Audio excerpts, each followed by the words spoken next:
Hey, thank you for coming by Tori Magoo 44. I'm here with a friend of mine, Tim Riffel. Am I saying it right? Oh, yeah. Good.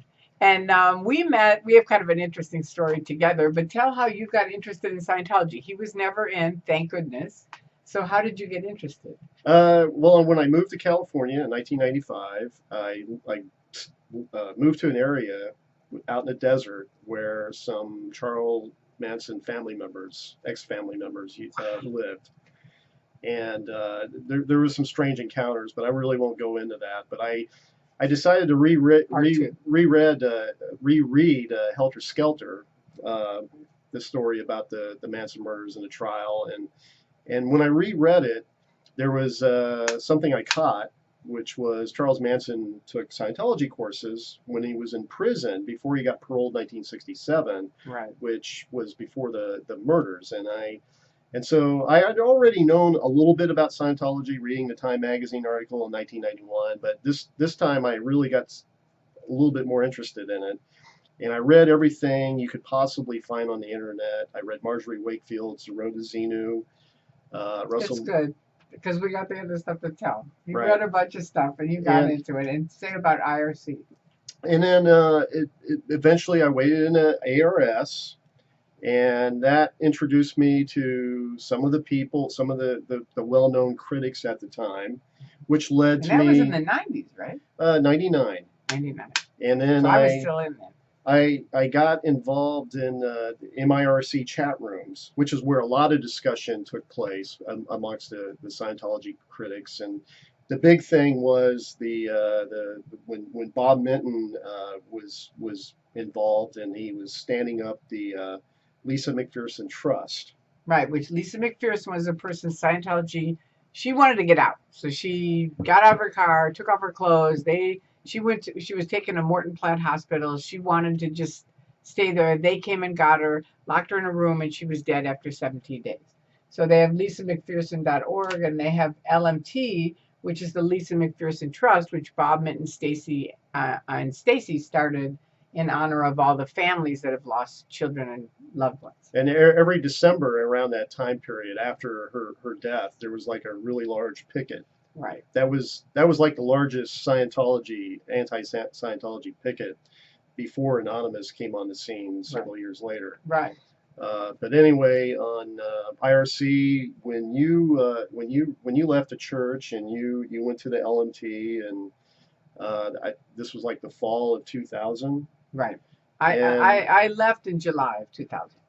And so you were in the chat room, and then I was chatting with you, and then when I found out you're not living that far away, I decided to hey, let's go meet for dinner. And I'm always cool at meeting up with people. And so we met for dinner. We had a good time. And then afterwards, he said, "Hey, you want to see my license plate?" And I said, "Yeah, sure." And Xenu. Yeah. Was on his license plate, just Z-E-N or X-E-N-U. Right, Xenu. And so I said, "Do you want to go over by the complex? Because we're in Burbank, right?" And he said, "Yeah." So we drove over there, and you tell him the rest. So you were walking down the street. Well, we went to L. Ron Hubbard Way. I parked, and then you were like taking me on a walking tour.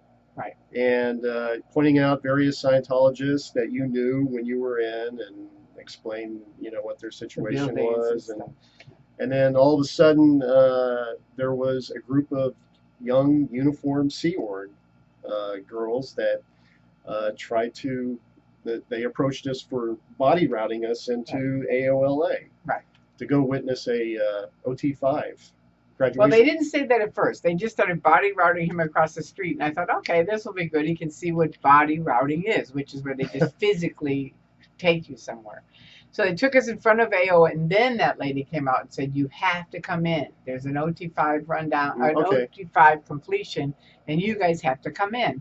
And just as a backstory, I had been part of an injunction that Scientology created in Clearwater saying anyway, it doesn't matter. It was just a bunch of BS, and we ended up having to go to court, and we won. But part of the injunction was I had to pay $100, and I couldn't be within 10 feet of a Scientologist.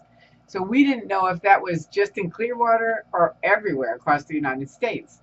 And so now they order us in, and I said, I can't come in. And they said, you have to come in. And that was because you sat in Santa's chair or something. Right. I sat in Santa's empty chair. Right. That was I had 3. I sat in a chair. They said I blocked a driveway, and I walked on the wrong side of the street with a picket sign. And it was all just BS. And luckily, I got the videos out and looked at them and found the UPS truck going through on the driveway. And so that got me out of the criminal conviction. But to think I'd have a criminal conviction for that. And this is a church, and they wonder why people don't think they're religious. But anyway, so what happens? We go inside. We go inside, and I noticed there was people lining. You said it was a choir? Yeah, it was a choir. The Christmas choir was there, and I knew they knew me, so I knew this isn't going to be long. The first thing I noticed was all the bust of L. Ron Hubbard. And actually, at that point, I was kind of like, well, this is going to be interesting. But I had no sooner sat down when you were tapping me on the shoulder saying, we got to leave. Well, the security came over. They turned on the lights. Security came over and started pounding on my shoulder and said, get up. And so I said to you, come on, let's go. We got up. And I had said to them, this is going to be short. Because as soon as I saw the choir, they all know me. So I thought they're gonna go rat on me, which they did. And so we go out in the lobby. And remember, the guy goes, get out. And I said, look, you ordered us in here. Now we've left. We'll leave. Right? So we get outside, and he goes, Tony Bazazian, which is the name on the injunction. Right? And I said, my name is not Tony Bazazian. And he goes, well, if you ever come in our buildings again, we're going to have you arrested. See, that's what I was thinking at the time as well. If they don't have the right name on the injunction, then they can't arrest you. You can't do anything. Right. But I was kind of afraid of because of my job status and having to maintain a security clearance. I was afraid of getting arrested. Right. And I was like, oh, I can't. Oh, gosh. I know we both were kind of freaked out because we didn't know. I didn't know if they could come after me, and which they couldn't, because it turns out it's just for Clearwater. And they went in with the judge and got it made for lifetime for me and Mark Bunker. Yeah, without even talking to us. We're not there being represented or anything. After the trial, after we won, they went back in and said, well, for the lifetime. And I said, don't worry about it. I don't want to go to Clearwater anyway. They evidently, they tried to apply that to anybody that would pick it until somebody, Darth Zander, I think, right, who successfully challenged it. And now it only applies if you're specifically named in the injunction. Right.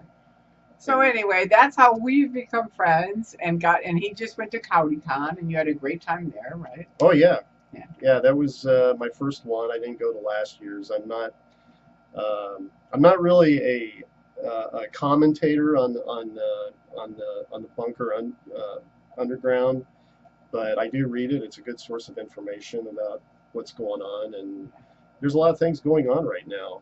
Yeah. So if you haven't looked into it, Tony Ortega. You can Google Tony Ortega, the underground bunker, and there's lots of information on that. The neat thing is there's so much information on the net now. It's hands down. I mean, it's so easy someone called me from inside the church yesterday, and they had just given them a ton of money, and they wanted their money back, and I told them exactly how to get it. Well, the other thing, too, is Leah's show, because at my job, I usually don't really talk about it, but there's people that know that I'm somewhat of a critic of Scientology, and now they're asking me questions. I know. Because they're watching Leah's show, and they're like, what the hell is this? I know, it's so great. So many people have come up and told me that did, they kind of thought we were a little kooky or something, and now they're like, wow, now that they see it, they get it. So way to go, Leah and Mike. It's really, and everybody that was on the show. And now they're doing part 2. They're doing a second season. Looking forward to it. So anyway, we got to go before they cut us off. So thank you for coming to Tori Magoo 44. Thank you for the interview. Thank you. It's a pleasure. We'll have to do this again. Yes, we will.